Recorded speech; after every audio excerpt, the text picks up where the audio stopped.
Gas Netflix पे recently एक नई एनिमेटेड सीरीज आई है कुरुक्षेत्र नाम से। टोटल 9 एपिसोड्स की ये सीरीज ज़्यादा लंबी तो नहीं है, हर एपिसोड 25-30 मिनट्स का है अगर क्रेडिट्स हटा दे तो।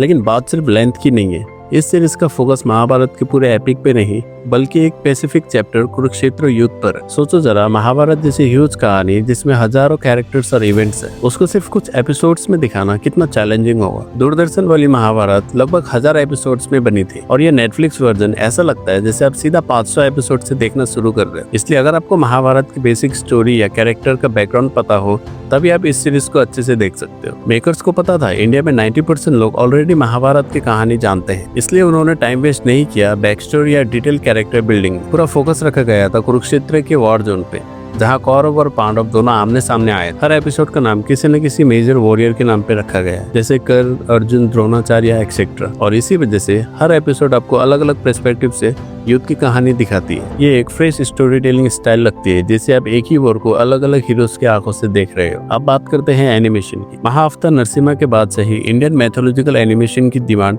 काफी बढ़ गई है। वहाँ एनिमेशन में कुछ फ्लॉज थे बट प्रेजेंटेशन ने सबका दिल जीत लिया था। हाँ, एक चीज थोड़ी ऑफ लगी, काफी कैरेक्टर का फेस स्ट्रक्चर सिमिलर लगता है। फेशियल एक्सप्रेशंस में वैरायटी थोड़ी और हो सकते थे। कई बार आपको डायलॉग सुन के ही समझना पड़ेगा कौन कर्ण है, कौन अर्जुन है और कौन द्रोणाचार्य। लेकिन इन छोटी सी फ्लॉज के बाद भी प्रेजेंटेशन और डायरेक्शन ने पूरा एक्सपीरियंस एलिवेट कर दिया। सीरीज फास्ट पेस्ड है, कहीं पे भी अननेसेसरी सीन्स या ड्रैगिंग नहीं है। सीरीज में कुछ सीन्स जेन्युइनली गूज़बम्प्स देते हैं। सबसे एपिक मूवमेंट है जब श्री कृष्ण अर्जुन को अपना विश्व रूप दिखाते हैं। भाई वो सीन लिटरली नेक्स्ट लेवल है। बैकग्राउंड स्कोर, एनिमेशन और वॉइस एक्टिंग सब मिलकर ऐसा फील देता है जैसे आप थिएटर में बैठ के एक डिवाइन मूवमेंट विटनेस कर रहे हो। सीरियसली अगर ये सीन बड़े पर्दे पे दिखाया जाता तो लोग हाथ जोड़ के खड़े हो जाते। सीरीज में बीच बीच में वॉर सीन के दौरान कुछ शॉर्ट फ्लैशबैक्स दिए गए हैं जो सिचुएशन को थोड़ा क्लियर कर देता है, लेकिन बैक स्टोरी सिर्फ कॉन्टेक्स्ट देने के लिए है। डीप कैरेक्टर आर्ट से ऑरिजिन स्टोरी में नहीं जाते। सो अगर आपको महाभारत का बेसिक आइडिया नहीं है तो थोड़ा इनिशियल स्ट्रगल हो सकता है, लेकिन अगर आप ऑलरेडी फैमिलियर हो तो ये सीरीज आपको विजुअल ट्रीट लगेगी। एनिमेटेड सीरीज में सबसे बड़ा रोल होता है वॉइस ओवर का,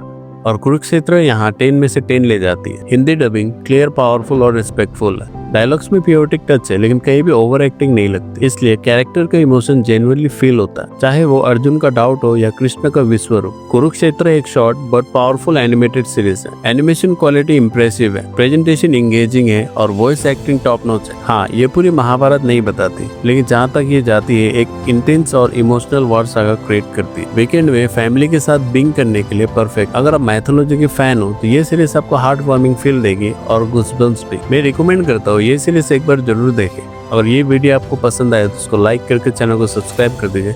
मिलते हैं अगली वीडियो में।